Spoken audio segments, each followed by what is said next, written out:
सम्मानपूर्वक आदरणीय केजरीवाल साहब। दोस्तों, अभी 4 दिन पहले जम्मू कश्मीर के अनंतनाग में आतंकवादियों के साथ मुठभेड़ करते हुए हमारे देश के 3 आर्मी ऑफिसर्स शहीद हो गए और कल एक चौथे आर्मी ऑफिसर जो कि जख्मी हुए थे, उन्होंने भी अस्पताल में दम तोड़ दिया। पूरा देश उनकी शहादत को सम्मान करता है।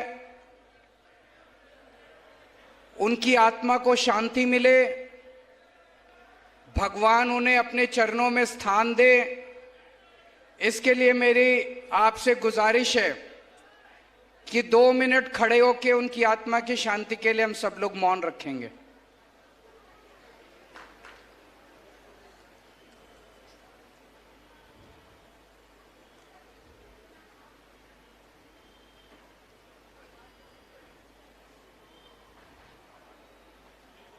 ओम शांति शांति। बैठ जाइए। दोस्तों, अभी 4 दिन पहले जम्मू कश्मीर के अनंतनाग में आतंकवादियों के साथ मुठभेड़ में हमारे देश के 3 जवान शहीद हो गए। कर्नल मनप्रीत सिंह पंजाब के रहने वाले थे, मेजर आशीष ढोंचक हरियाणा के रहने वाले थे, हुमायूं भट्ट जम्मू कश्मीर पुलिस में डीएसपी थे, 2 महीने की बेटी को पीछे छोड़ के गए हैं, और एक चौथे ऑफिसर जो कल शहीद हो गए। पूरा देश उनको सम्मान करता है, पूरा देश उनकी शहादत के ऊपर बहुत दुखी है। लेकिन दोस्तों, ज्यादा बड़ा दुख इस बात का है कि जिस वक्त उनकी शहादत की खबर आ रही थी, जिस वक्त वो आतंकवादियों के साथ मुठभेड़ कर रहे थे, मुठभेड़ करते हुए जिस वक्त वो शहीद हुए और शहादत की खबर पूरे देश में फैली, उस वक्त दिल्ली में भारतीय जनता पार्टी के हेडक्वार्टर के अंदर जश्न मनाया जा रहा था।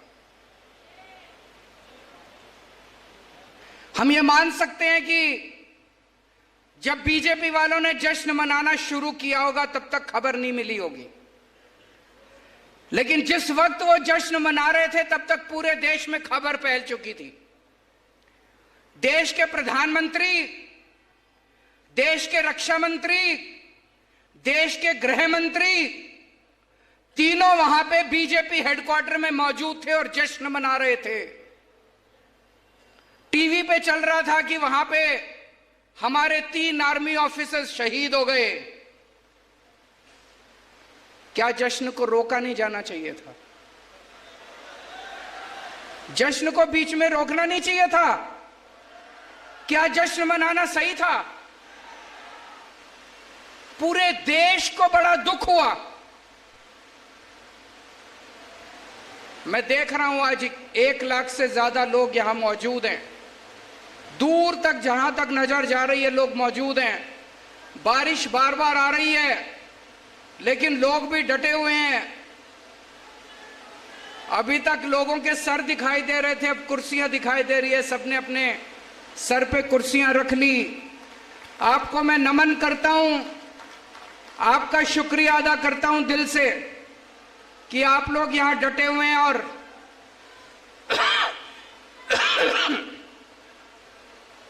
सारा देश इस बात से ज्यादा दुखी है।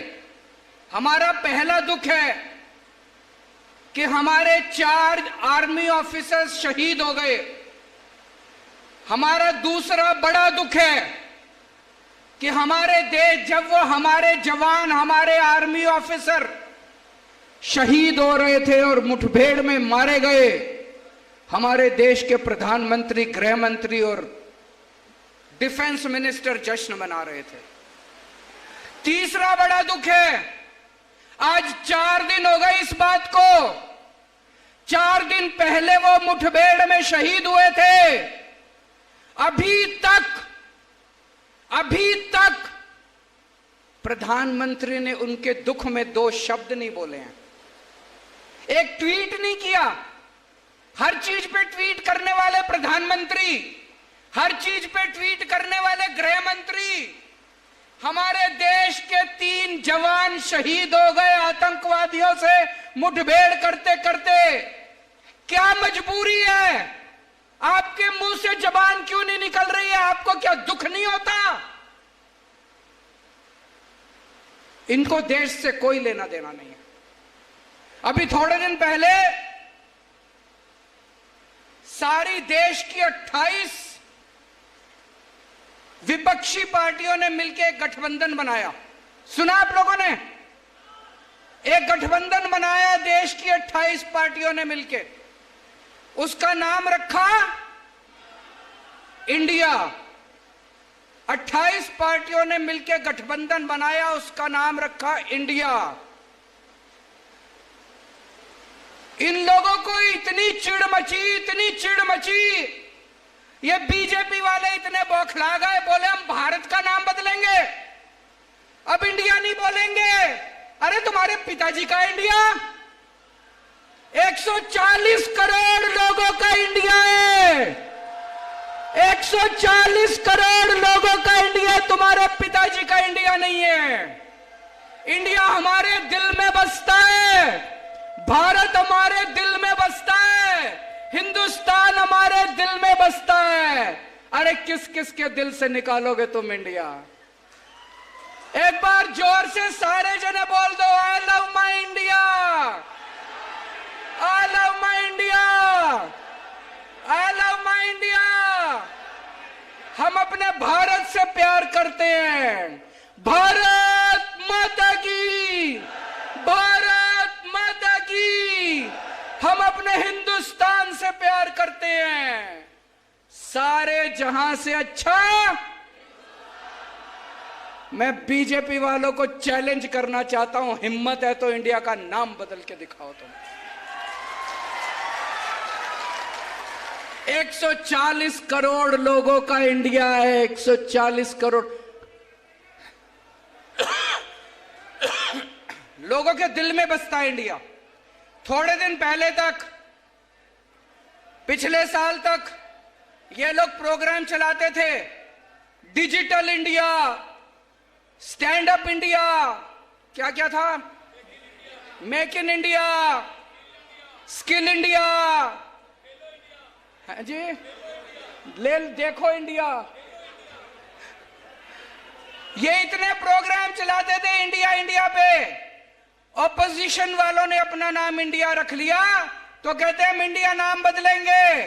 कल हम लोग अपना नाम भारत रख लेंगे तो तुम भारत का भी नाम बदलोगे। हम अगली मीटिंग में ऑपोजिशन वाले सारे मिलके अपने गठबंधन का नाम भारत रख लेंगे तो तुम भारत नाम भी बदलोगे। तुम्हारे पिताजी का है भारत, तुम्हारे पिताजी का इंडिया। खबरदार अगर तुम लोगों ने इंडिया का नाम बदलने की हिम्मत की तो 140 करोड़ लोग उठ के बीजेपी वालों को इस देश से बाहर भगा देंगे।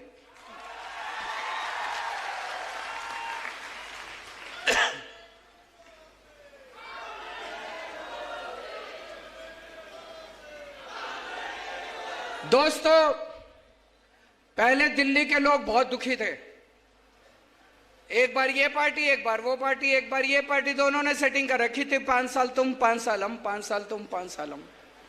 पंजाब के लोग बहुत दुखी थे, वहां भी एक बार ये पार्टी, एक बार वो पार्टी, एक बार ये पार्टी, एक बार वो पार्टी। दिल्ली के लोगों ने तय कर लिया अब दोनों पार्टियों का बेड़ा गर्क करो। दोनों पार्टियों को हटा के दिल्ली के लोगों ने एक नई पार्टी को मौका दिया, आम आदमी पार्टी को। हमने इतना अच्छा काम करा, इतना अच्छा काम करा, लोगों के स्कूल बनवाए, अस्पताल बनवाए, बच्चों के रोजगार का इंतजाम करा, बच्चों की शिक्षा का इंतजाम करा, बिजली फ्री कर दी।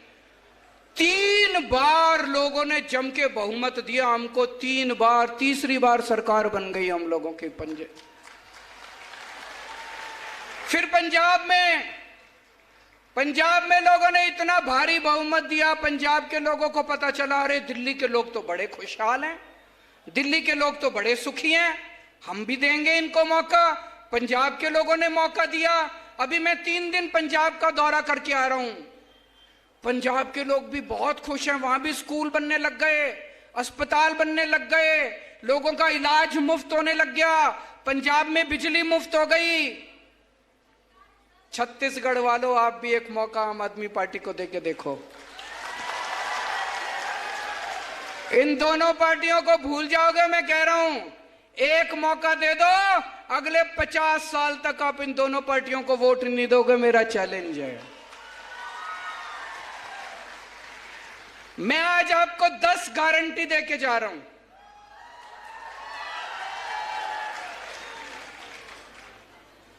ये बीजेपी वाले आएंगे, कांग्रेस वाले आएंगे, कहेंगे शपथ पत्र है हमारा, संकल्प पत्र है, मैनिफेस्टो है। हमारा कोई मैनिफेस्टो नहीं होता, हम गारंटी देते हैं।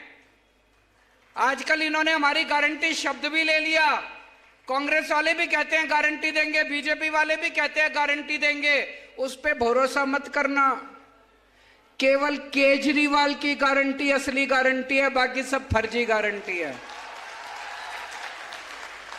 मैं आज आपको केजरीवाल की गारंटी देके जा रहा हूं। पहली गारंटी, आपके यहां बिजली आती है, पावर कट लगता है, बिजली जाती है, खूब जाती है बिजली, लंबा लंबा पावर कट लगता है। आज आपको गारंटी देके जा रहा हूं। पहले दिल्ली में भी 8-8 घंटे के पावर कट लगते थे।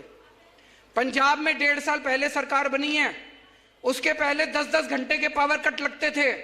अब दिल्ली में 24 घंटे बिजली मिलती है, पंजाब में 24 घंटे बिजली मिलती है। एक मौका दे दो, 2 साल के अंदर आपकी 24 घंटे बिजली कर दूंगा पूरे छत्तीसगढ़ के अंदर। बिजली के बिल ज्यादा आते हैं कि नहीं आते? दिल्ली में बिजली मुफ्त कर दी, पंजाब में बिजली मुफ्त कर दी। एक मौका दे दो, सरकार बनने के 3 महीने के अंदर आपकी बिजली मुफ्त कर दूंगा। लेकिन एक बात है, बिजली मुफ्त भी कर दी, लेकिन कई लोग ऐसे हैं जिनके फर्जी बिजली के बिल आए हुए हैं, पुराने आ रखे हैं कि नहीं आ रखे? किसी के 10,000 का, किसी का 20,000 का। जब बिजली के बिल ठीक कराने जाते हो तो बाबू कहता है 5,000 रुपए दो, नहीं तो बिजली का बिल ठीक नहीं करूंगा। कहता है कि नहीं कहता? आपके 30 अक्टूबर, अभी जो 30 अक्टूबर आने वाली है, 30 अक्टूबर तक के सारे पुराने बिजली के बिल माफ कर देंगे और आगे आपके बिजली मुफ्त कर देंगे। दिल्ली में भी किया था, पंजाब में भी किया था। पंजाब में हमारी 16 मार्च को सरकार बनी थी। 31 दिसंबर तक के पहले जितने बिजली के बिल थे सारे माफ कर दिए, सारे जीरो कर दिए। अब पंजाब में भी लोगों के बिजली के बिल जीरो आते हैं, दिल्ली में भी लोगों के बिजली के बिल जीरो आते हैं। फोन करके पूछ लेना। दूसरी गारंटी, शिक्षा की गारंटी। आपके बच्चे, मैं पूछना चाहता हूं, यहां पे कितने लोगों के बच्चे सरकारी स्कूल में पढ़ते हैं? हाथ खड़े करें। सरकारी स्कूल से खुश हो? खराब है सरकारी स्कूल? आपके बच्चे मेरे बच्चे, आपके बच्चों को मैं अपना बच्चा मान के, जैसी शिक्षा मैंने अपने बच्चों को दी है, ऐसे शानदार सरकारी स्कूल बना दूंगा। दिल्ली में सारे सरकारी स्कूल बदल दिए, पंजाब में सिलसिला शुरू हो गया। पहला सरकारी स्कूल अभी शानदार बनाया है, दिल्ली पंजाब के भी सारे स्कूल ठीक कर रहे हैं। छत्तीसगढ़ के सारे सरकारी स्कूल इतने शानदार बना देंगे, लोग अपने बच्चों को प्राइवेट से निकाल निकाल के सरकारी स्कूल में भर्ती कराएंगे। आपके बच्चों की जिम्मेदारी लेके जा रहा हूं। कोई पार्टी नहीं कहेगी 75 साल हो गए भारत को आजाद हुए, मेरे को बता देना किसी पार्टी ने आके आपको कहा हो कि आपके बच्चों को अच्छी शिक्षा दे दूंगा। कोई पार्टी नहीं कहेगी। कोई पार्टी नहीं चाहती कि लोग पढ़ें। पार्टियां चाहती हैं लोग अनपढ़ रहेंगे तो हमारा वोट बैंक बन के रहेंगे, समझ नहीं रहेगी। मैं चाहता हूं आपके बच्चे तरक्की करें। मैं चाहता हूं आपके बच्चों को इंजीनियर बनाऊं, डॉक्टर बनाऊं, वकील बनाऊं, आपके बच्चों को बड़ा आदमी बनाऊं। आपके बच्चे डॉक्टर बनेंगे, इंजीनियर बनेंगे, तभी तो गरीबी दूर होएगी। होएगी कि नहीं होएगी? आपके बच्चों की जिम्मेदारी लेके जा रहा हूं, आपके बच्चों को अच्छी शिक्षा दूंगा। और जितने कच्चे टीचर हैं, सारे कच्चे टीचरों को पक्का करेंगे। अभी अभी भगवंत मान साहब ने 12,500 कच्चे टीचरों को पक्का किया है पंजाब के अंदर पिछले हफ्ते। आपको स्वास्थ्य की गारंटी देके जा रहा हूं। आज अगर घर में कोई बीमार हो जाए, भाई साहब सब कुछ लुट जाता है। बड़ी बीमारी हो, हार्ट अटैक हो जाए, कुछ बड़ी बीमारी हो जाए, जमीन बेचनी पड़ जाती है, गहने बेचने पड़ जाते हैं। और बड़ी बीमारी तो छोड़ो, अभी हमारे छत्तीसगढ़ के अध्यक्ष बता रहे थे कि कैसे अगर छोटी बीमारी भी हो, प्रसव भी हो, तभी खाट के ऊपर लेके उसको दूर तक अस्पताल लेके जाना पड़ता है। अस्पताल आसपास गांव के अंदर कहीं नहीं है कि नहीं है? दोस्तों, आपके परिवार के अंदर अगर कोई भी बीमार होगा, चाहे कितनी छोटी बीमारी हो, चाहे कितनी बड़ी बीमारी हो, उसकी जिम्मेदारी मेरी। सबका इलाज मुफ्त कराऊंगा, सारी दवाइयां मुफ्त, सारे टेस्ट मुफ्त, सारा ऑपरेशन मुफ्त। और ये कहने से नहीं होगा, ये केवल मैंने कह दिया, ऐसे नहीं होगा।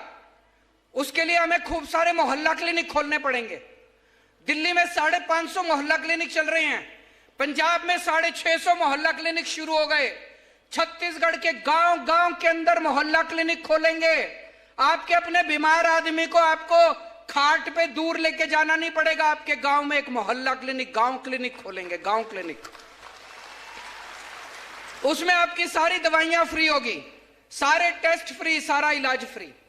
और अगर बड़ी बीमारी हो जाए, आपके जितने सरकारी अस्पताल हैं, सारे सरकारी अस्पताल शानदार बनाएंगे, प्राइवेट से अच्छे बनाएंगे, उसमें सारा इलाज मुफ्त होगा। चाहे जितनी बड़ी बीमारी हो, 30 लाख 40 लाख रुपए का भी ऑपरेशन है, वो भी आपका फ्री में होएगा, चाहे अमीर आदमी हो चाहे गरीब आदमी। पैसा कहां से आएगा इतना? ये जितनी पार्टियां कहती हैं सरकार तो घाटे में चल रही है, सरकार तो घाटे में चल रही है। जब मैंने दिल्ली में मुख्यमंत्री का पद संभाला, तब भी ये सारी पार्टियां कहती थी सरकार घाटे में चल रही है, सरकार अब दिल्ली सरकार फायदे में चल रही है।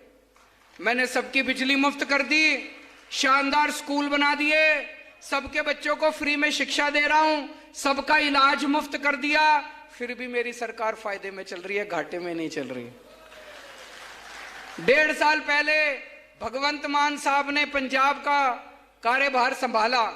उसके पहले सारी सरकार कहती थी 3 लाख करोड़ का कर्जा हो गया पंजाब पे, पंजाब सरकार घाटे में चल रही है, पैसा नहीं है करने के लिए। ये पैसा भी ले आया, पता नहीं कहां से लाया,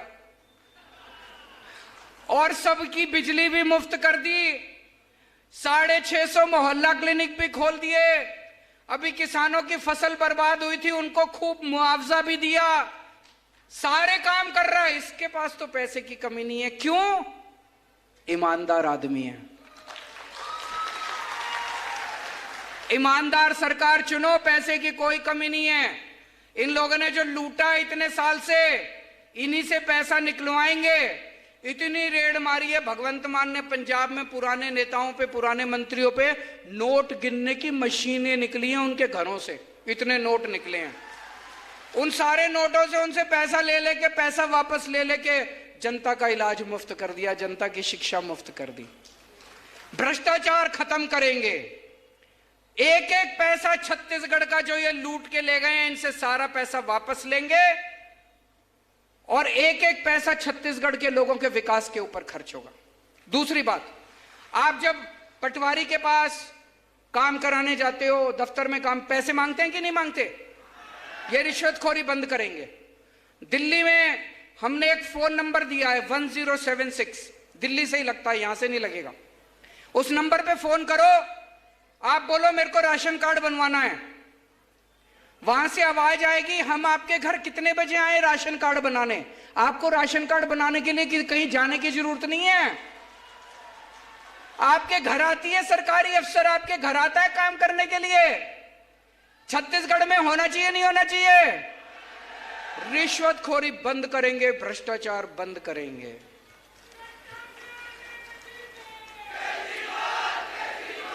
रोजगार का इंतजाम करेंगे अपने बच्चों के लिए। आज हमारे इतने सारे युवा यहां पे बेरोजगार घूम रहे हैं। दिल्ली में हमने लगभग 12 लाख बच्चों के लिए रोजगार का इंतजाम किया, 12 लाख बच्चों के लिए। अभी पंजाब में 1.5 साल हुआ है सरकार बने, इन्होंने 36,000 सरकारी नौकरियां निकाली हैं, पटवारी की, सब इंस्पेक्टर की, क्लर्क की, इस डिपार्टमेंट में, उस डिपार्टमेंट, पुलिस में 36,000 सरकारी नौकरियां बिना रिश्वत के, बिना सिफारिश के, मेरिट के आधार के ऊपर सबको नौकरी मिली। मैं देख रहा था सोशल मीडिया पे, गांव गांव के अंदर पंजाब में ढोल बजा रहे हैं, हमारे गांव के लड़के को नौकरी, सरकारी नौकरी मिल गई, हमारे गांव के लड़के को सरकारी नौकरी मिल गई। क्यों ढोल क्यों बजा रहे हैं? पहले सबको पता था रिश्वत देके होती थी, बिना रिश्वत के गरीबों के बच्चों को, आम लोगों के बच्चों को सरकारी नौकरियां मिल रही हैं। छत्तीसगढ़ में भी आपके लिए नौकरी का इंतजाम करेंगे। अभी 3 लाख प्राइवेट नौकरियों का इंतजाम किया है भगवंत मान ने, 3 लाख। 36,000 सरकारी नौकरियां दी हैं, 3 लाख प्राइवेट नौकरियों का इंतजाम किया है। और जब तक आपके लिए भी, आपके बच्चों के लिए भी नौकरी का इंतजाम करेंगे, और जब तक नौकरी नहीं मिलती तब तक 3,000 रुपए हर महीने बेरोजगारी भत्ता दिया जाएगा हर बेरोजगार को। जितनी हमारी मां बहनें हैं, 18 साल से ऊपर की हर महिला को 1,000 रुपए महीना उनके खर्चे के लिए दिया जाएगा।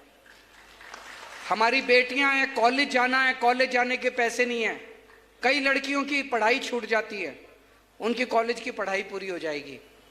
कोई महिला है, गृहिणी है, घर में पैसे की कमी है, बच्चे को, छोटे बच्चे को दूध नहीं पिला पाती, 1,000 रुपए महीना होगा, दूध पिला लेगी अपने बच्चे को। माँ है, कोई बेटी आती है घर, माँ का मन करता है बेटी के हाथ में पैसे रख दूं, उसके पास पैसे नहीं है, बेटे की तरफ देखती है।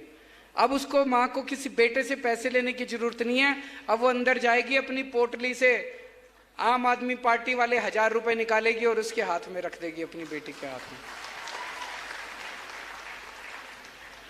दिल्ली में हम सबको तीर्थ यात्रा कराते हैं, अयोध्या ले जाते हैं, हरिद्वार ऋषिकेश ले जाते हैं, द्वारकाधीश ले जाते हैं, रामेश्वरम ले जाते हैं, साईं बाबा ले जाते हैं, मथुरा वृंदावन ले जाते हैं, पुरी ले जाते हैं। बुजुर्गों को तीर्थ यात्रा कराते हैं, आना जाना, खाना पीना, रहना सब फ्री। घर से बस लेके जाती है, ट्रेन में बिठाती है, एसी ट्रेन में ले जाते हैं, एसी होटल में रुकवाते हैं, सारा कुछ फ्री। इतना आशीर्वाद देते हैं बुजुर्ग, इतना आशीर्वाद देते हैं। छत्तीसगढ़ के भी सारे बुजुर्गों को तीर्थ यात्रा कराऊंगा मैं, जहां कहोगे वहां ले जाएंगे, जिस तीर्थ यात्रा पे आपका मन करता है वहां लेके जाएंगे। अगर कोई दिल्ली का या पंजाब का रहने वाला कोई पुलिस वाला शहीद हो जाए, दिल्ली में पहले उसकी विधवा को एक सिलाई मशीन देती थी सरकार, ये तो अपमान है। अगर कोई पुलिस वाला अपनी ड्यूटी करते हुए शहीद होता है, उसकी विधवा को एक सिलाई मशीन मिलनी चाहिए। अगर कोई दिल्ली या पंजाब में रहने वाला कोई सैनिक बॉर्डर पे शहीद हो जाए, हमने अब इंतजाम किया है, कोई भी ऐसे पुलिस वाला या सैनिक शहीद होता है, उसके परिवार को 1 करोड़ रुपए की सम्मान राशि मुख्यमंत्री खुद उनके घर दे के आते हैं। मैं भी उनके घर दे के आता हूं, मान साहब भी उनके घर दे के आते हैं। छत्तीसगढ़ में भी इसको लागू करेंगे। करना चाहिए नहीं करना चाहिए? जितने कच्चे कर्मचारी हैं, मेरे को पता चला खूब हड़ताल पे, 24 घंटे बेचारों को हड़ताल पे रहना पड़ता, सारे कच्चे कर्मचारियों को पक्का करेंगे। 28,000 कर्मचारियों को अभी तक मान साहब ने पक्का कर दिया है पंजाब के अंदर। 28,000 सारे कच्चे कर्मचारियों को पक्का करेंगे और ये ठेका प्रथा बंद करेंगे। और सबसे बड़ी बात, आज ये यहां पे ढेर सारे आदिवासी समाज के लोग आए हुए हैं। देश को आजाद हुए 75 साल हो गए, इन 75 सालों में सबकी तरक्की हो गई, आदिवासी समाज पिछड़ा रह गया। आदिवासी समाज के साथ सौतेला व्यवहार हुआ है। कोई सरकार, आदिवासी समाज जंगलों में रहता है और सारे इन बड़े बड़े नेताओं की, उद्योगपतियों की नजर, गंदी नजर आपके जल, जंगल और जमीन पे रहती है। पेशा कानून कहता है कि उसका मालिकाना हक आपका है, लेकिन यह मालिकाना हक देना नहीं चाहते आपको। पेशा कानून कहता है कि ग्राम सभा सारे निर्णय लेगी, ग्राम सभा जो निर्णय लेगी वो प्रधानमंत्री भी उस निर्णय को नहीं पलट सकता। पेशा कानून में लिखा है, ग्राम सभा सुप्रीम है। आज तक सारी पार्टियों की सरकार आई, किसी ने लागू नहीं किया। क्यों? उनकी नीयत खराब थी, उनकी नजर आपके जल जंगल जमीन और जितने मिनरल्स हैं उसके ऊपर थी। हमारी नीयत साफ है, सरकार बनने के 1 महीने के अंदर पेशा कानून लागू कर देंगे और ग्राम सभा को सारे अधिकार देंगे।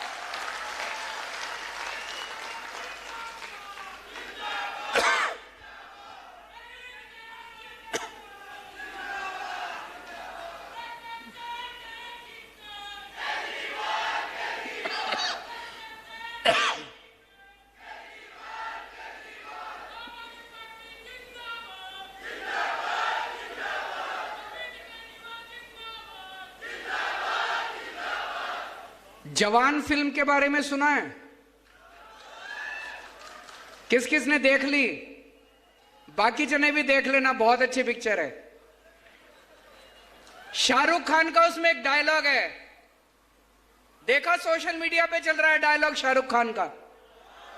शाहरुख खान कहते हैं वोट डालने जाओ तो ये लोग वोट मांगने आएंगे, धर्म के नाम पे वोट मांगेंगे, जाति के नाम पे वोट मांगेंगे। धर्म के नाम पे वोट मत देना, जाति के नाम पे वोट मत देना। जब वोट मांगने आए तो उनसे पूछना हमारे बच्चों की शिक्षा के लिए क्या करोगे। जब वोट मांगने आए तो उनसे पूछना मेरे घर में कोई बीमार हो जाएगा उसके इलाज के लिए क्या करोगे। ऐसा बोलते हैं कि नहीं बोलते शाहरुख खान? सुना है डायलॉग? आज पूरे देश में एक ही पार्टी है जो आपके बच्चों की शिक्षा के लिए और आपके इलाज के लिए काम करती है। कोई पार्टी काम नहीं करती। 75 साल हो गए। इन 75 सालों में अगर इन पार्टियों ने काम कर लिया होता तो हम लोगों को आम आदमी पार्टी बनाने की जरूरत नहीं पड़ती। हम नेता बनने नहीं आए, हमें नेतागिरी करनी नहीं आती, हमें राजनीति करनी नहीं आती। मैं इनकम टैक्स में कमिश्नर था। भगवंत मान साहब बहुत बड़े आर्टिस्ट थे, टीवी पे आया करते थे। हम खुश थे अपनी जिंदगी में। अगर इन पार्टी वालों ने, इन नेताओं ने 75 साल में कुछ कर लिया होता तो शाहरुख खान को जवान बनाने की जरूरत नहीं पड़ती, हमको आम आदमी पार्टी बनाने की जरूरत नहीं। केवल आम आदमी पार्टी, खुल के मैं बोल रहा हूं और मैं चैलेंज करता हूं कोई और पार्टी का नेता बोल दे कि मेरे को वोट दो, मैं आपके बच्चों के लिए अच्छी शिक्षा का इंतजाम करूंगा, मैं आपके बच्चों के लिए स्कूल बनाऊंगा, आपके बच्चों के लिए रोजगार का इंतजाम करूंगा। हमें वोट दो, हम आपके लिए अस्पताल बनाएंगे, मोहल्ला क्लिनिक बनाएंगे, आपके घर के लोगों का अगर बीमार होंगे तो उनके इलाज का इंतजाम करेंगे। कोई पार्टी नहीं बोलती है, केवल आम आदमी पार्टी बोलती नहीं है, करके दिखाया है हम लोगों ने। अच्छा एक चीज बताओ, नेता किस टाइम काबू में आता है? चुनाव के टाइम में, है ना? केवल चुनाव के टाइम में काबू में आता है नेता, बाकी 5 साल शक्ल नहीं दिखाते।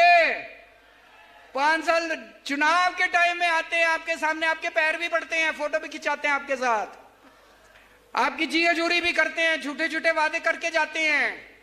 अब इनको बड़ी तकलीफ हो रही है, रोज चुनाव होते हैं, कभी विधानसभा चुनाव, कभी लोकसभा चुनाव, कभी पंचायत के चुनाव, कभी निगम के चुनाव, कभी काउंसिल के चुनाव। इनको बड़ी तकलीफ हो रही है, ये रोज रोज जनता में जाना पड़ता है। इनके ऐशो आराम, इन्होंने खूब अय्याशी कर रखी है, इनके ऐशो आराम में फर्क पड़ रहा है। तो अब ये कि जुमला लेके आए हैं, 1 नेशन 1 इलेक्शन। कह रहे 5 साल में एक ही बार करा लेंगे सारे चुनाव, फिर 5 साल ऐश करेंगे, 4.5 साल पूरी दुनिया में घूमेंगे, पेरिस जाएंगे, अमेरिका जाएंगे, कनाडा जाएंगे, न्यूयॉर्क जाएंगे, टोक्यो जाएंगे, खूब घूम घाम के 4.5 साल बाद आएंगे, फिर आपके सामने हाथ जोड़ के खड़े हो जाएंगे। कह रहे 1 नेशन 1 इलेक्शन कभी मत होने देना। मैं तो कहता हूं हर महीने चुनाव होने चाहिए ताकि आपके बीच में आते रहे नेता। होना चाहिए कि नहीं होना चाहिए? ये इनकी नीयत खराब है, इनके दिल में खोट है, काला है इनके दिल में, जो कह रहे हैं 1 नेशन 1 इलेक्शन। अरे वन नेशन वन इलेक्शन नहीं होना चाहिए, one nation one education, one nation one education. अमीर के बच्चों को जैसी शिक्षा मिलती है, मेरे गरीब के बच्चों को भी वैसी शिक्षा मिलनी चाहिए। एक जैसी शिक्षा चारों होनी चाहिए कि नहीं होनी चाहिए? जिस स्कूल में अमीरों के बच्चे पढ़ते हैं, जैसी शिक्षा अमीरों के बच्चों को मिलती है, ऐसे ही सरकारी स्कूल होने चाहिए। ऐसी शानदार शिक्षा मेरे किसानों को और मजदूरों को, आदिवासियों को, दलितों को वैसी शिक्षा मिलनी चाहिए। मिलनी चाहिए कि नहीं मिलनी चाहिए? हमें वन नेशन वन इलेक्शन नहीं चाहिए, हमें वन नेशन वन एजुकेशन चाहिए। मेरे साथ जोर से बोलो, one nation one education, one nation one education. हमें वन नेशन वन स्वास्थ्य चाहिए। जैसा इलाज अमीरों को मिलता है, वैसा इलाज गरीबों को भी मिलना चाहिए। मेरे घर में कोई बीमार हो, मैं दर दर की ठोकरें खाता हूं, पैसे नहीं है मेरे पास, जेवर बेचना पड़ता है, जमीन बेचनी पड़ती है। क्यों? भारत में पैदा हुआ हूं, भारत सरकार की जिम्मेदारी है कि अगर मेरे घर में कोई बीमार हो तो मेरे को अच्छा इलाज मिलना चाहिए। भारत सरकार की जिम्मेदारी है, राज्य सरकार की जिम्मेदारी है। अगर वो जिम्मेदारी पूरी नहीं करते, इस्तीफा दे दें वो लोग। वन नेशन वन स्वास्थ्य चाहिए, एक जैसा स्वास्थ्य होना चाहिए। जैसे इनको फोर्टिस में, मैक्स में, अपोलो में बड़े बड़े अमीरों को जैसा इलाज मिलता है, मेरे सरकारी अस्पतालों में गरीबों को भी वैसा ही इलाज मिलना चाहिए। आज आप इतनी भारी संख्या में आए, इतना प्यार दिया, इतनी मोहब्बत दी। एक मौका देके देखो आम आदमी पार्टी को, आप सारी पार्टियों को भूल जाएंगे। भारत माता की